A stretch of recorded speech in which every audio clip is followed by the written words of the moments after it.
This video is to open the new chapter on our YouTube channel, namely, Hidden Gems of London. First is Lincoln's Inn. Lincoln's Inn Estate is located in a short distance from either Holborn or Chancery Lane tube stations. Everyone can book online a place for guided tour. The four Inns of Court, Lincoln's Inn, Gray's Inn, Inner Temple, and Middle Temple, are professional institutions for barristers in England and Wales. Their origins are murky, but they likely formed in the 14th century. They provided practical legal training when English law was not taught in the universities. As the inn part of their name suggests, they also provided accommodation to their members when court was in session. The Honourable Society of Lincoln's Inn is a thriving society of barristers, situated on a large estate of historic buildings and tranquil grounds in central London. The inn is a multi-sided organisation, but is mainly dedicated to the qualification, training and development of its barristers, at all stages of their legal careers. Lincoln's Inn is the largest inn, covering 11 acres. It is believed to be named after Henry de Lacy, 3rd Earl of Lincoln. Our tour has begun here, at the stone archway near the Old Hall. Our guide Dunstan, the inn's librarian, had made our tour impressive and memorable. This is all that remains of the London Palace of the Bishops of Chichester. Now, in the medieval period, all the bishops had a palace in London as well as in their diocese, and most of them are around this area. And all of them have now gone, apart from Lambeth Palace, which is still the residence of the Archbishop of Canterbury.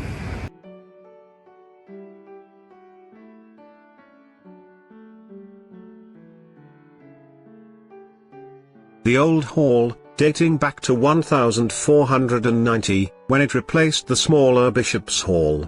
It is a wonderful example of beautifully maintained Tudor architecture with original roof timbers, stained glass windows and Hogarth's painting of Paul before Felix. William Hogarth, who chose biblical event as his subject, painted Paul before Felix in 1747 to 1751. St. Paul, mobbed by the Jews for ignoring their laws, is saved by Roman soldiers, who hear that he is a Roman citizen and send him to Caesarea to be judged by the governor, Felix. At the other end of the hall there is incredible wooden screen dating from 1624. It would have been used to divide the hall, with one doorway providing access to the kitchens and cellars. The top area was also originally a minstrel's gallery that would have been where King Charles II's violinists played when the king dined in the hall in 1672.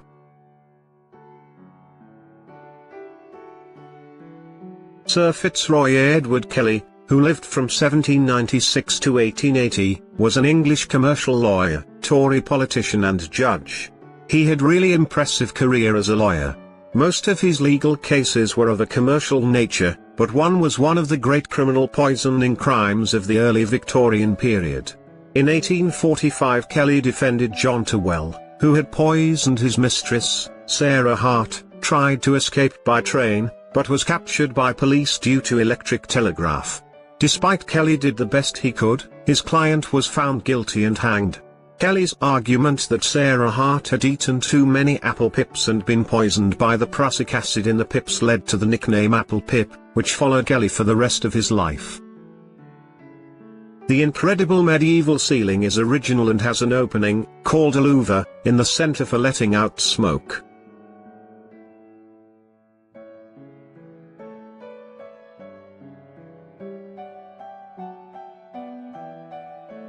The Old Hall is now used for examinations, lectures, social functions and can be hired for private events. The first mention of a chapel in Lincoln's Inn comes from 1428. By the 17th century, this had become too small, and discussions started about building a new one in 1608. The current chapel was built between 1620 and 1623, and was extensively rebuilt in 1797 and again in 1883.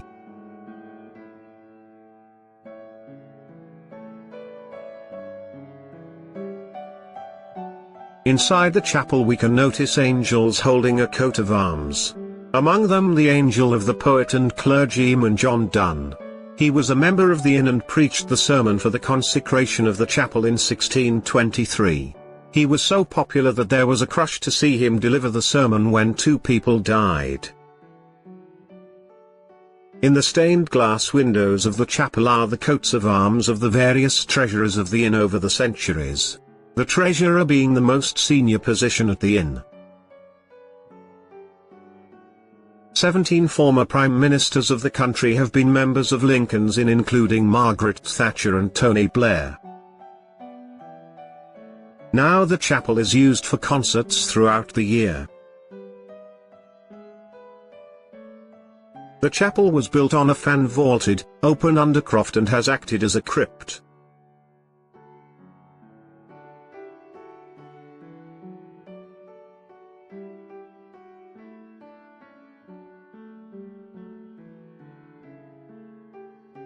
The dark plate on the chapel's wall indicates the damage of the Germans' bomb fallen in a couple of meters from this wall.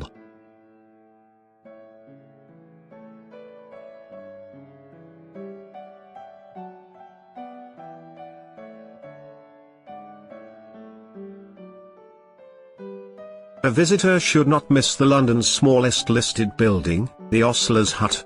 Built in 1860, it was essentially a porter's hut. An ostler was someone who traditionally looked after horses.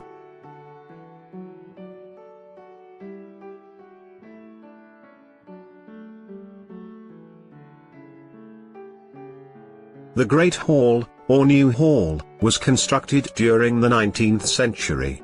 The inn's membership had grown to the point where the old hall was too small for meetings, and so the benchers decided to construct a new hall, also containing sizable rooms for their use, and a library. The new building was designed by Philip Hardwick, with the foundation stone laid on the 20th of April 1843 by James Lewis Knight Bruce, the treasurer. Entering the hall, a visitor getting into the octagonal vestibule, which connecting the hall with the library, council room and drawing room. The vestibule looks like mini portrait gallery to remind a visitor about traces of history at each inch of space.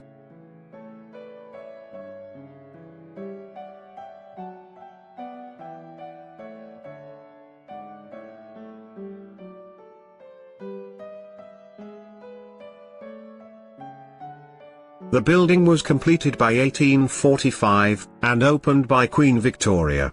The hall is 120 feet long, 45 feet wide, and 62 feet high, much larger than the old hall. The Great Hall is used for the call to the bar as a dining place and for concerts arranged through the Bar Musical Society.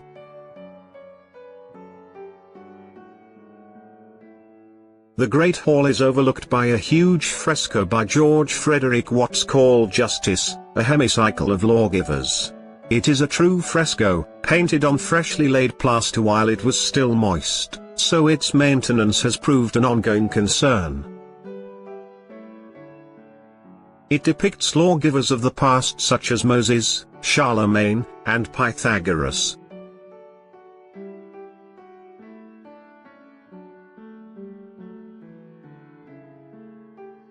There are many portraits of the inn's former members such as Sir Thomas More. There are also 5 large original portraits of the fire judges hanging between the windows.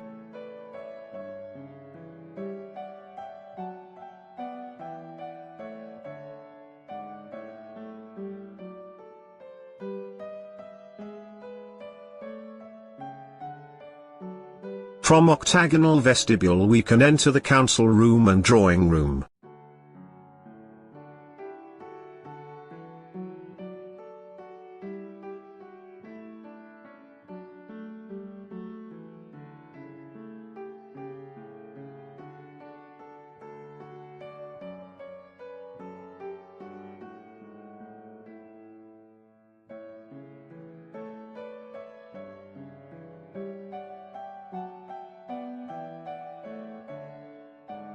The library was first mentioned in 1471, and originally existed in a building next to the Old Hall.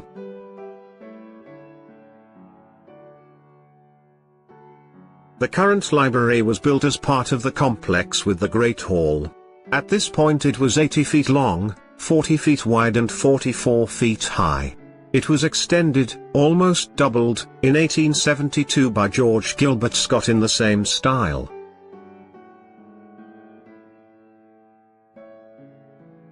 The library contains a large collection of rare books, including the Hale manuscripts, the complete collection of Sir Matthew Hale, which he left to the inn on his death in 1676. The library also contains over 1,000 other rare manuscripts, and approximately 2,000 pamphlets.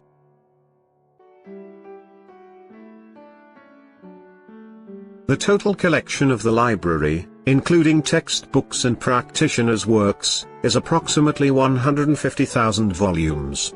The collection also includes a complete set of parliamentary records. The library is open to all students and barristers of Lincoln's Inn, as well as outside scholars and solicitors by application.